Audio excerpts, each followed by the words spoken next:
Welcome back to Our Pride by Mr. Gay Pride Australia. This episode, I caught up with the president of Hay Mardi Gras, who put on the amazing regional festival, Rainbow on the Plains, Will Miller, and we spoke through everything Rainbow on the Plains Festival. That Rainbow on the Plains Festival is happening so soon, and we will give you all the details of how you can get involved. Last year, the Mr. Gay Pride Australia final was at the Rainbow on the Plains Festival, and as the winner at Hay, gotta say, got a very strong connection with the people of Hay and the Rainbow on the Plains Festival. It was great to catch up with Will, find out what's happening this year, and get a little more insight into the festival. Fam, I'm your host, Dion Alexander, Mr. Gay Pride Australia 2022, and you are listening to Our Pride by Mr. Gay Pride Australia. I am joined by who last year I rightfully gave the title of President of Making Shit Happen, for the Rainbow on the Plains Festival, Will Miller. Welcome, Will. Thank you, Dion. Thank you very much. It's great to be here. It's great to have you. We definitely loved going down to Hay last year. It was an experience for all of us, but I think we'll get onto that a little bit later.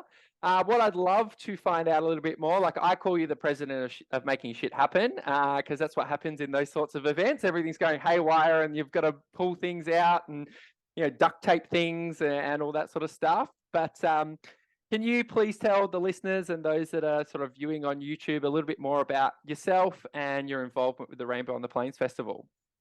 Fantastic. Would love to, Dion. Thank you. So Will Miller, he, him, his. A proud Hay boy. I've been a Hay boy for a large majority of my life. I did go to the big city of Canberra for a little while just to develop a career for myself. But true to my soul, I had to come back to the country and live the true life that we get to live out here on the Hay Plains, which is a nice, chilled, easy lifestyle. Having said that, once a year we do have a big party that we celebrate for the only gays that are in the village. And luckily here in Hay we have a few, so we get to get together and have a big celebration and surround ourselves by an incredible amount of allies. So Hay boy. All my family still live here in Hay. A lot of my family are now my chosen family, which a lot of our listeners are probably can relate to. So, I have many aunties, uncles, mums, and dads here in this village, and this town is very dear to me. And it shows if you get a chance to come to our festival. It's pretty cool. It is an amazing festival, and I probably was surprised by how many people from our Rainbow community were present at the festival and how many allies you had when we were down there. What's your sort of official title so that we can get that right for you? Excellent. So I guess it's the chair of the Hay Mardi Gras and president of the Rainbow on the Plains Festival. Awesome.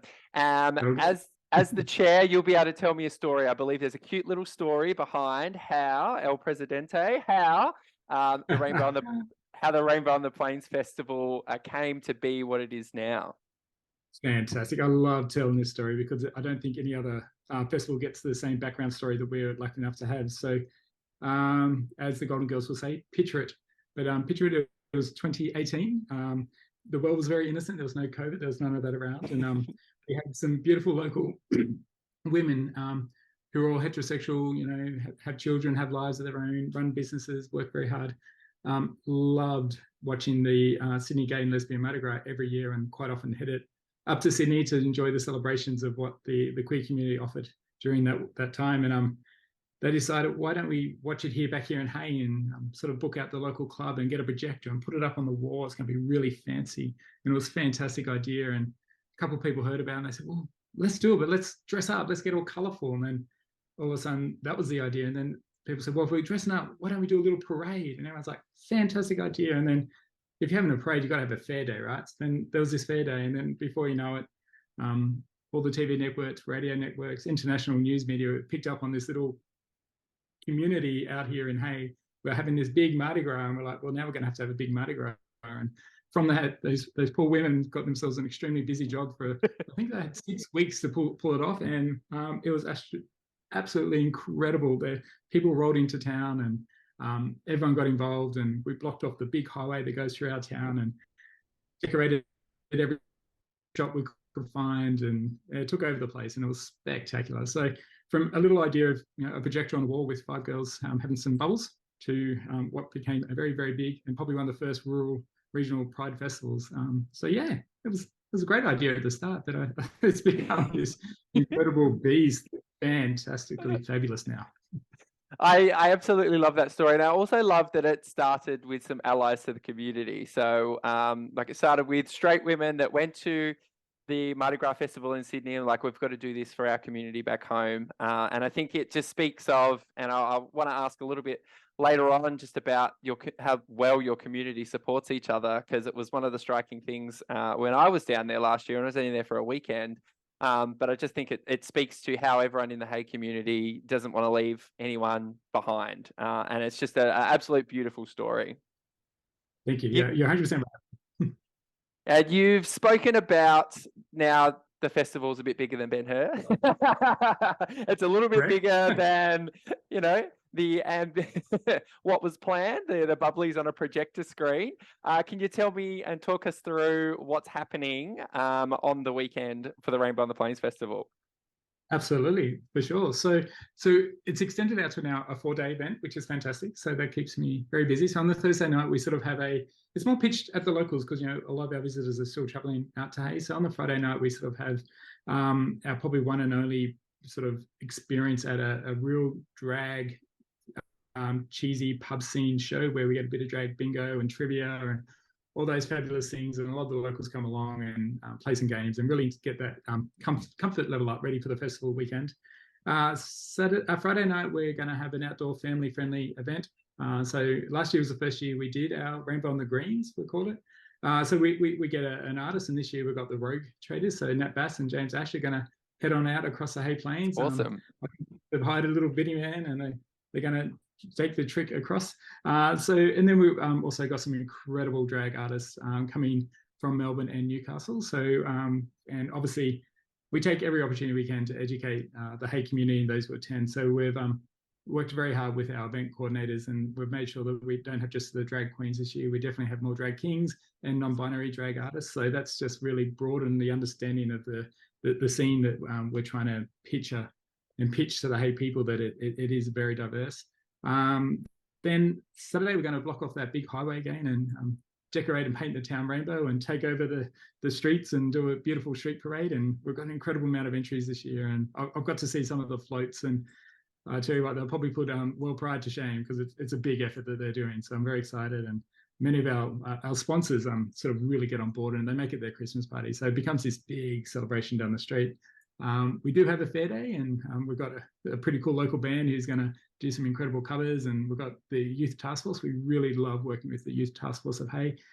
They use it for their yearly Youth Week event, so they're taking over half the park, and they've got all these incredible ideas and linking in with our festival. Saturday night, we've got the after party, so we've got the forever cool Zoe Badwe.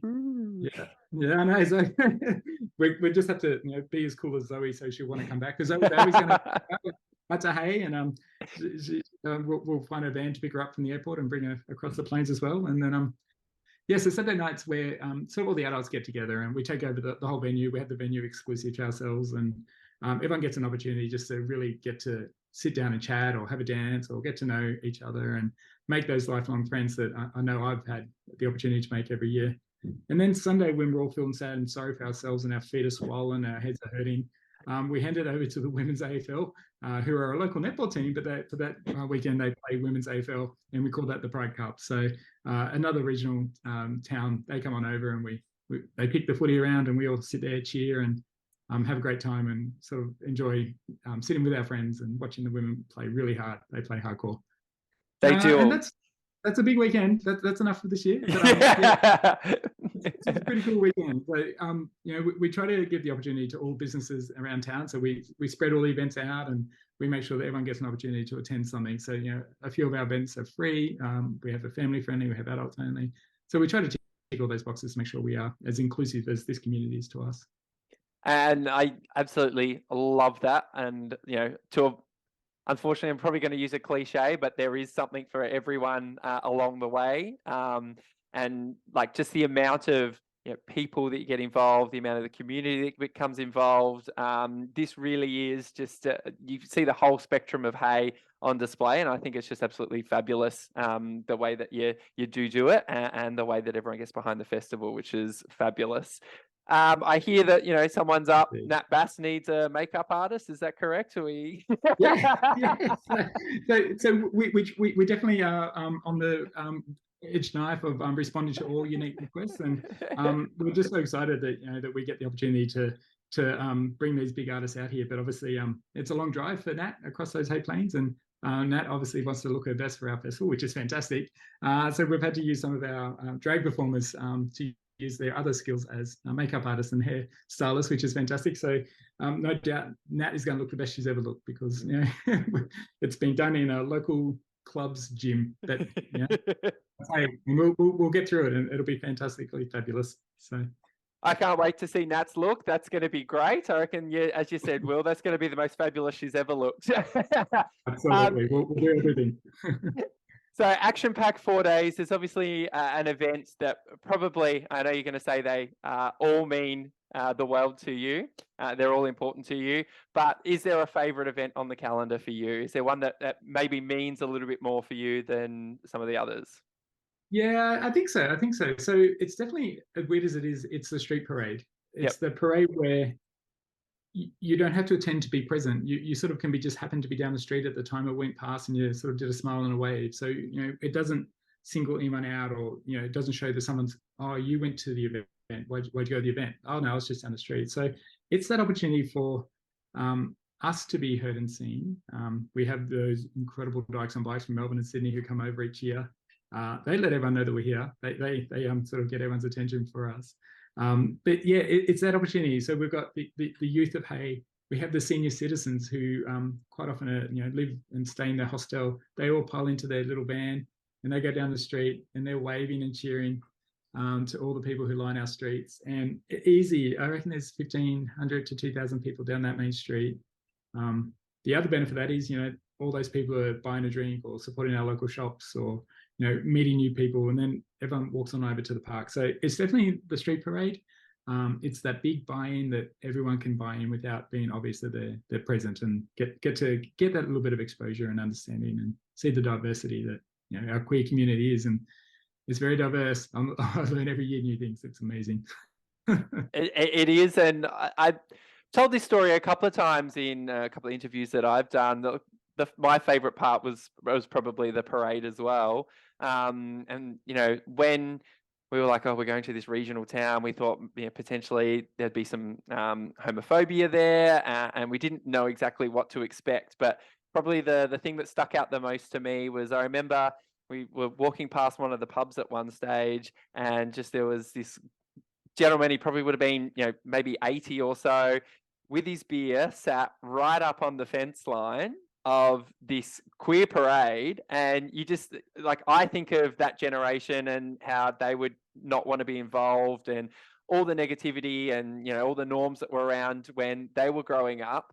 So to have someone like that was, they weren't cheering and clapping and they weren't getting involved, but he was sitting there, he was drinking his beer, and he was just taking in what was happening around him. And for me, I knew that was his way of being supportive. And I just thought that was absolutely phenomenal, because I don't know where else in the world that would happen. Absolutely. And it's 100% true. You get so many people, and throughout the year, people who you don't know who they are, but you see them around, they come up and say, I'm really looking forward to the Rainbow Weekend. I'm like, oh, would you like to take part? Oh, no, I just like to see it and watch it. And it gives people that level of exposure. We don't see it out here in our community very often. And we don't think it's, the community don't think it's weird. People just think it's fantastic, and they see the color and the happiness, and we're about to go into a huge drought out here in our community, and I can't think of anything better than to give this community a big burst of color. And last year you all came out during the peak of the floods, and I did have a boat on standby ready for Mr. Gay Pride of Australia to make sure they got here. But there's always hard times out here, and the weekend brings nothing but joy. There's nothing unjoyous about what we do and what people come here for. It's you're 100% right, Dion. You nailed it exactly right. It's that. Yeah. And I think having conversations with people in the queer community, I mean, I spoke to lesbian girl last year. She said she never went out of her home. She was scared to come out of her home. And then she was out on the fair day and just like, she was like blown away about how supportive everyone was, how great it was to have the festival there, and how that she would now be, integrating into society more, which I think speaks volumes. Like, I've done countless numbers of Sydney Gay and Lesbian Mardi Gras, Pride games with the Sydney Swans, and I never have heard that that people were afraid to come out of their own house and in their own community. So I suppose I wanted to ask, like, what does this event mean for the LGBTQIA plus community in Hay? A lot. For me, who's an openly confident gay man, I have a beautiful husband. I live down the street, and I am my true colours here in this town. It means a lot to me because I get to help those who aren't in my shoes, lucky enough to be in my shoes. But there's some really successful stories like that, Dion, that I'd love to share if that's okay with the listeners. Go for it. Last year, we had a lot of people come to our town to celebrate the festival, and I didn't know this at the time, and I wish I had, but afterwards I found out about it. And there was a family that came from Leeton. So Leeton's a small community town like ours, and they just had their first Pride Festival this year too, and they did an incredible job. But no Pride Festival being around the region, so the family came out to the Rainbow on the Plains, and their trans child wanted to walk in the parade, and they got here and they got all ready and marshaled up, ready to go, and then they decided they weren't confident enough. It was, they didn't want to march, but the dad said, "Well, I'll march for you." So Dad marched in the parade, and the family met them around a fair day, and the family just came together, and the child sort of said, "I've never been proud of it, my dad, before. You're more than my dad now. You're my best friend." And they still talk about that experience now. So that alone made it all worthwhile. And we also had a child present a week after the festival, who struggled greatly with mental health issues, and they came out and said, "I know what my problem is.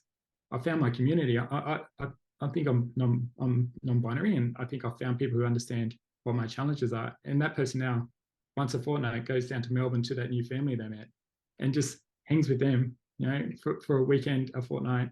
And I see them around town now, and they are just this happy, glowing person. That they're not openly out as non-binary here, but they're just a new person. Those two reasons are alone a reason why it means so much for regional communities throughout Australia and throughout the world, right? Even not just Hay, because that story's got to happen everywhere. There's got to be kids out there who just haven't got that courage yet, or haven't had that opportunity to see who they are. Everyone's different, but I can see a little bit of me in that person, a little bit of me in that person. Maybe that's whether is going to be who I am, and so that motivates us to get out of bed and go do this again this year. And there better be a good story this year, otherwise we're in trouble. Hopefully we haven't.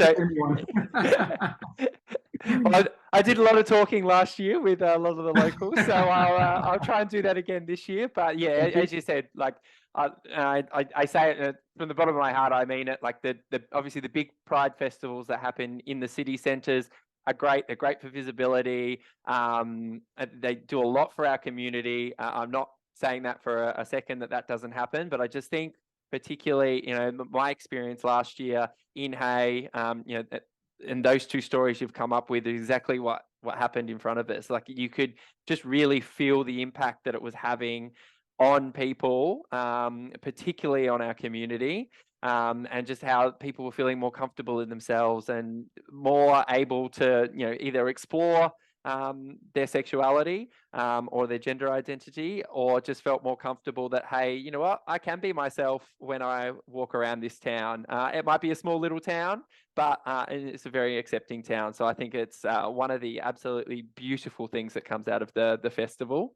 I probably want to go on there because we've spoken a little bit about sort of helping support people, and I spoke earlier a little bit about mental health. I was shocked last year at the sheer number of mental health organisations that were present during the festival. I think there was still some like bullying and mental health awareness on the Pride Cup Day. There was 3-4 odd organisations that I saw at the fair day. What is it about regional areas that need this extra mental health support? Yeah, so the challenge we had, and I thought I would have fixed it by now, but I don't seem to be able to. It's when you're in the bigger cities and the bigger hubs, the services are there for you to sort of rely on when not always available when needed, but they're there. Like you have those incredible ACON services and all those other Beyond Blue and drop-in centres. Out here, because there's not as much visible demand in the numbers, we don't have those services. So if you need some sort of guidance around sexual health, you have to pick up the phone and make that call. You can't sort of go for a walk, think it through, and accidentally walk into a centre and ask that question. There is very little education out here. Our school systems do the best they can, and our teachers are fantastically fabulous and as liberal as they can be. But without that diversity of being able to connect with different people with different services, it's very hard. So it's incredibly important, and we push all year long trying to book them all in to come along to the festival. So at least you can pick up their business card, or you can at least get their phone number and understand when I can call them. We have a bus that we organise to go over to Griffith to get some kids help.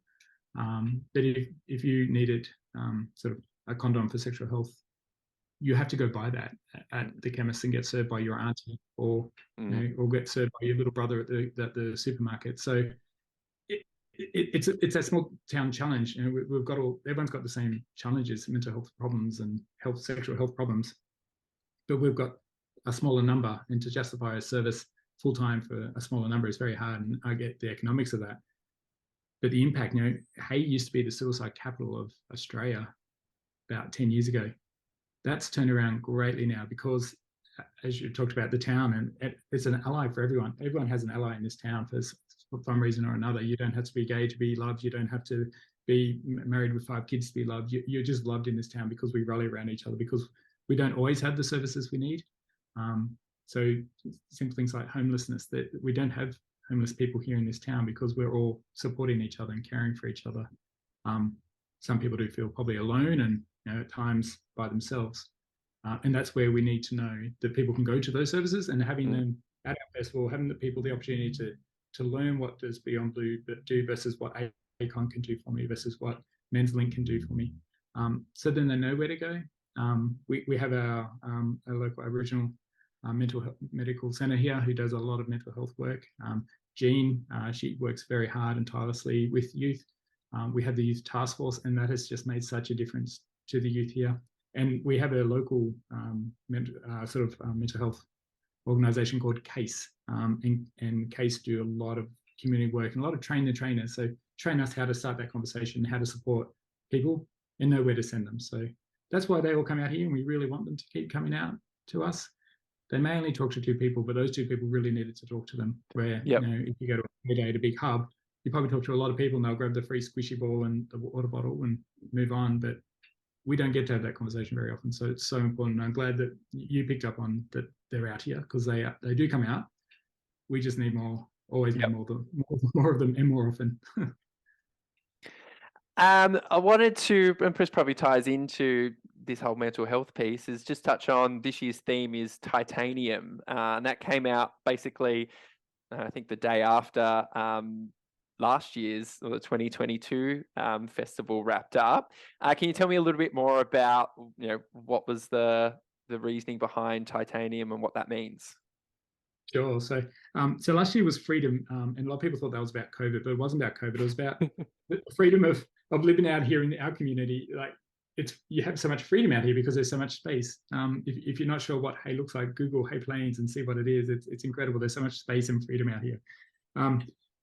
This year we went with titanium, and I got it off. It came to my head from meeting a Daikon bike from Melbourne, and she's now the president down there. Her name's T-Rex. And she talks a lot about being young and having strength and resilience growing up. And I'm like, we all need strength and resilience, right? We all have had it. We've all used it and exercised the benefits, getting through high school, or, getting to the point to have the conversation with family, or getting to the point to have the conversation with yourself and questioning yourself. Take strength and resilience. And we really wanted to acknowledge that and celebrate that, like you may not have got to that point in your life where you're ready to have that dialogue or that conversation.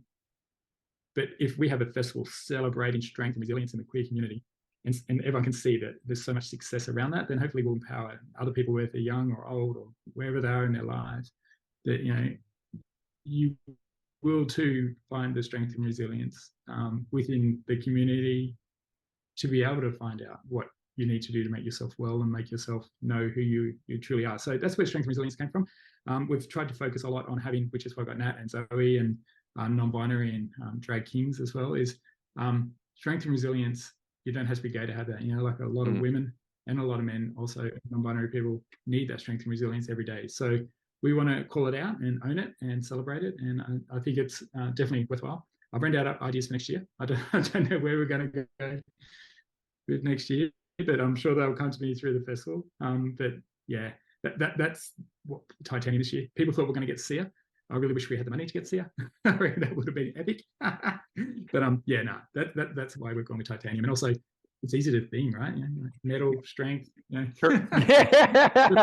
oil, whatever you want to do. Correct. And I think that some of the drag queens can probably pick up on that theme and take that all the way. So it'll be great. But I love everything that you do with the festival. I love the town of Hay. Obviously, Mr. Gay Pride Australia came out last year. What did that add to the festival?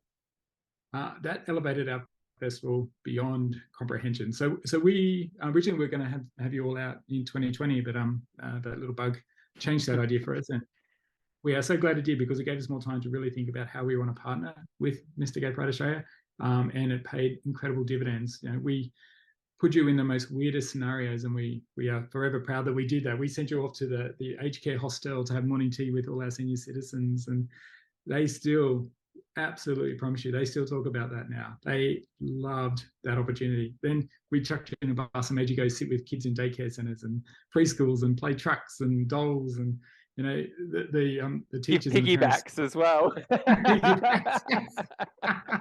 Sorry if there was any injuries, there's no liability. So we really tried to diversify what we can get out of you and give our community and those who don't always get the exposure, the understanding, what is a gay man? And there is no one answer. And we sent 8 of the most fabulous gay people in the world into these centres and came out blooming and blossoming. And I honestly think the contestants also got a lot from our people and our kids and our senior citizens. I remember when we were all marshalling ready for the parade, and the senior citizens rocked up on their bus, and we were all hanging out the window, waving at you or trying to get your attention, screaming because they recognised you. And that alone was incredible. Last couple of weeks ago, we had a volunteer forum. We got all the volunteers together, and I was going through the event, all excitable. This is happening, that's happening, this is happening. And they're like, oh yeah. And I saw Dion and David and Tony from Mr. Gay Pride's coming back, and they just erupted into this cheer, and I couldn't get into focus. And that's all they really cared about. Honestly, I could have saved a lot of money and just got us out again. It's just they got to see what a diversified world the gay population is, without seeing the queer community, which is even more diverse. They got to see also, they understood that when we first talked about Gay Pride coming, they thought, is it a beauty contest? Are they going to be mulling in speedos and doing tanning and talking about world peace? But it's the competition itself. It's such an incredibly smart, intelligent competition. The way it's ran, it's about how these incredible humans giving back to the community, how they contribute to the community. What do you understand about where we've come from, and what are the challenges we're going to face? And if we're not always talking about those and looking at those, then we're never going to get anywhere. And that's what Mr. Gay Pride does. It really pulls all those issues out and puts it at the front of our mind, and doesn't make it a doom and gloom. It makes it a celebration, and it meant the world to us. And to know that you're coming back this year and hopefully more into the future, it's very exciting, because it makes us feel like we've got a connection outside of, like a lot of people come here, but we've got that connection now outside through Mr. Gay Pride, and it gives us good street cred as well. people think that's pretty cool that we've got Mr. Gay Pride in our family. So, Well, yeah.